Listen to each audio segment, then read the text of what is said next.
Simon, what sort of response are you hoping from the boys this week? Oh, look, we're hoping for a big response. It was clearly, a disappointing game last week and a disappointing 5 days in Cairns. So, we're looking for a response. Clearly the way we played wasn't anywhere near the level that we want to play at, and but we're still in there with an opportunity. So, we've got a big game against GWS, and we're looking forward to it.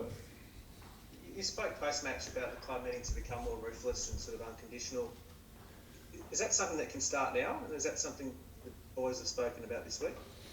Yeah, look, it is, and I think if you look at the best teams in the competition now and the best teams over a long period of time, they play the same way week after week after week, and that comes down to everyone in your footy club executing their role to a really high level, and then you get a performance that is consistent with what you want to stand for. And for too long, in the last couple of years, we've just been too inconsistent in the way we play, and to be the club that we want to be, we need everyone executing their role to a really high level, so our supporters and everyone knows what's going to rock up for the Melbourne Footy Club. Just finally, how can you get that? Like, you've got some obviously really strong leaders and the like. What's the intangible perhaps missing to sort of deliver that week on week that as a former player and everything that's needed? We've got to bring a discipline to how we execute our role. I think, too often when roles aren't executed, the consequence, is pretty evident to everyone to see. It doesn't resemble how we want to play or what we want to stand for. So we need to build a discipline within the footy club right through, from our leaders all the way through to our youngest players about how we represent our footy club week after week and build that style of play on the back of great role execution. And the best clubs do it. You know what you're going to get from West Coast Eagles when they play, Geelong when they play, Brisbane when they play. There's a real identifiable brand of how they play, but it's done through role execution. What about if we just look at you, Simon? What do you need to do differently to get that from your players? Because what you're saying there, the players need to be more disciplined, do different things. What do you need to do to try to get that out of them? I think I'm no different to the players. I need to make sure I drive that internally to a really high level. And that's everyone at our footy club. I'm involved in that as well. So this isn't just a players thing. This is right across the club to become a ruthless club and a club that plays the same way week after week. We're all involved in it, and I'm responsible for making sure that gets executed. So I take a big part in making sure that happens, and that starts all the time. And we're down the path in this phase, but it's that final real commitment to doing it week after week. It's too hard a competition to have lapses in games, lapses in quarters, and we all take responsibility for that. Have you done anything different this week? Like, after the comments you've made, when you say they need to be more ruthless, have you tried to approach it differently? Have you had a meeting discussing that topic?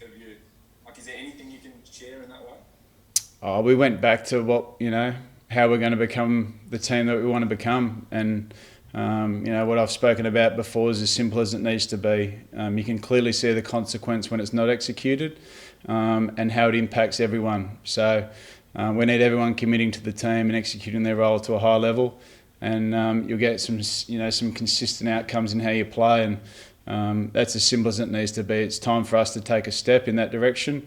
As I said, there's periods where we've made progress this year, but to be a really sustainable footy team, you need to do it week after week.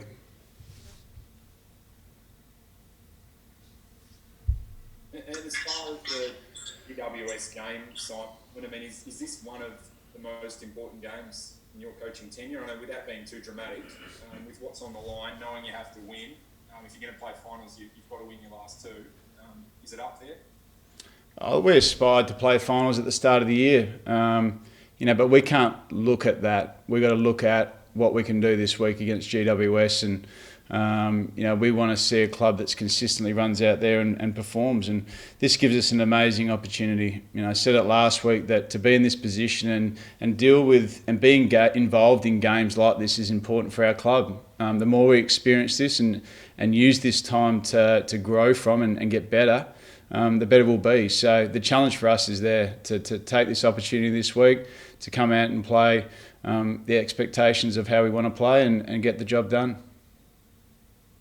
What do you need against GWS then, Simon?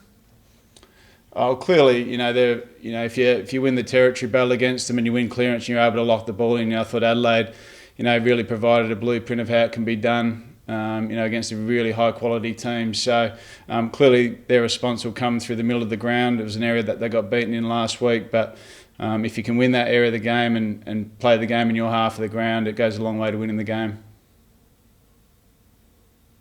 Have you reacted angrily at selection, Simon, or are you just putting the heat on the players to turn this around, the core group, I guess?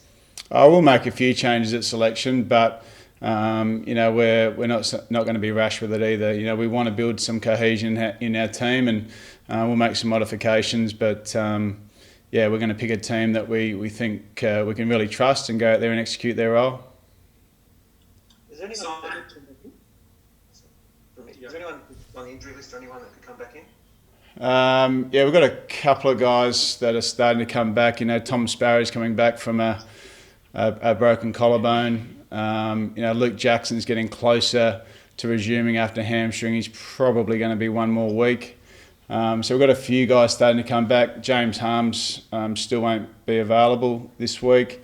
Angus Brayshaw, he'll be out for a period of time. He's going to have surgery in the next coming days with a foot. So he'll be out for 2 to 3 months of rehabilitation. So obviously that rules him out for the season, which is disappointing, but we need to get that done. What's changed with Angus in the last few days? Because it was initially, I think, 2 to 3 weeks. Yeah, look, you obviously have a foot scan and you have a look at, the area, and, it was still sore, 3 or 4 days post. And since that period, he's had a weight-bearing scan, which has identified some ligaments under the bottom of the foot that need to be operated on. So, it's one of those things that the further you investigate, the more significant the injury was, and he wasn't going to get back at all this year. So the option was then to have surgery, and unfortunately Angus will be leaving us to have that done. Simon, there have been some reports this week that Geelong are looking at recruiting Jack Viney. Are you confident of being able to retain him? Yeah, we are. I think it comes with the territory of being a free agent. Jack Viney is a quality human being and a quality player, and if you're another club, of course you'd be interested. But Jack's a passionate Melbourne man. We love Jack, and he loves his footy club, and we're confident that he'll be at our footy club moving forward. While we're on that topic, Simon, we wanted to ask you about Tom McDonald as well. Obviously been out of the side for a bit. There has been a bit of discussion about him as well, and obviously Braden Bruce got in ahead of him on Monday. Where's he at with his footy? Yeah, Tom obviously is going through a phase in his footy where he's not in super form, and that's why he finds himself out of the team. But he's a valuable player. He's a contracted player, and the challenge for us and for Tom is to get him back in form that makes him play really good AFL footy. So we're working really closely with Tom, but and our aim is to get him back playing some really good AFL footy. What about Harley Bennell? We haven't seen him for a while either. You probably were used to getting asked about him on a weekly basis, but we haven't asked you for a few weeks. Where's he at the moment? Yeah, look, Harley's getting better and better every week. He's just training to a higher standard now, and we've done a lot of work with him in and around 5 metres away from the ball, that real agility, getting confidence in his body to move in and out of traffic. And clearly, when Harley in his younger years was at his best, that was what he was really dynamic about. So we put a program in place to train that up.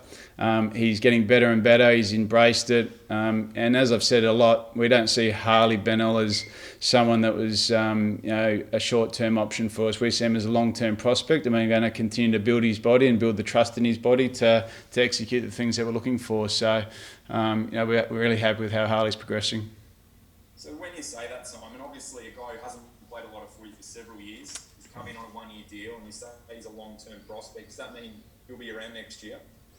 Yeah, look, I'd like to think so. He hasn't indicated anything of why he wouldn't be. He's someone that's worked really hard on his game, and hard on his body to get himself right. We're dealing with a player that hadn't played a lot of footy for 4 years, and he's trying to build the trust and get his body back to where he can play some really good AFL footy. So we support that program and want to get him there.